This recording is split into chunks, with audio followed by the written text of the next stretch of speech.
Thank you, Mr. Secretary General, Your Excellencies, ladies and gentlemen, and distinguished guests. I am honored to be here today. I stand before you not as an expert, but as a concerned citizen, one of the 400,000 people who marched in the streets of New York on Sunday, and the billions of others around the world who want to solve our climate crisis. As an actor, I pretend for a living. I play fictitious characters, often solving fictitious problems. I believe that mankind has looked at climate change in that same way, as if it were a fiction, as if pretending that climate change wasn't real would somehow make it go away. But I think we all know better than that now. Every week we're seeing new and undeniable climate events, evidence that accelerated climate change is here right now. Droughts are intensifying, our oceans are acidifying, with methane plumes rising up from the ocean floor. We are seeing extreme weather events and the West Antarctic and Greenland ice sheets melting at unprecedented rates, decades ahead of scientific projections. None of this is rhetoric, and none of it is hysteria. It is fact. The scientific community knows it, industry knows it, governments know it, even the United States military knows it.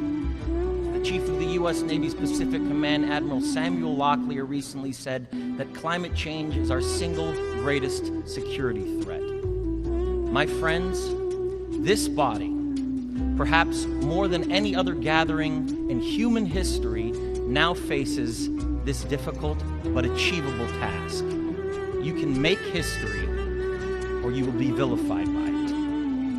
To be clear, this is not about just telling people to change their light bulbs or to buy a hybrid car.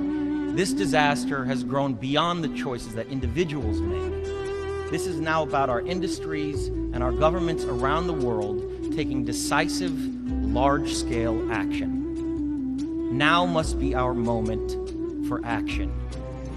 We need to put a price tag on carbon emissions and eliminate government subsidies for oil, coal, and gas companies. We need to end the free ride that industrial polluters have been given in the name of a free market economy. They do not deserve our tax dollars. They deserve our scrutiny, for the economy itself will die if our ecosystems collapse. The good news is that renewable energy is not only achievable, but good economic policy.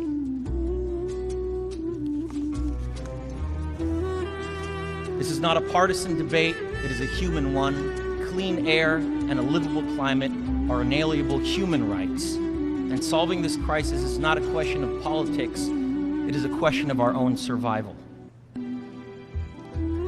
This is the most urgent of times and the most urgent of messages. Honored delegates, leaders of the world, I pretend for a living, but you do not. The people made their voices heard on Sunday around the world, and the momentum will not stop. But now it is your turn. The time to answer humankind's greatest challenge is now. We beg of you to face it with courage and honesty. Thank you.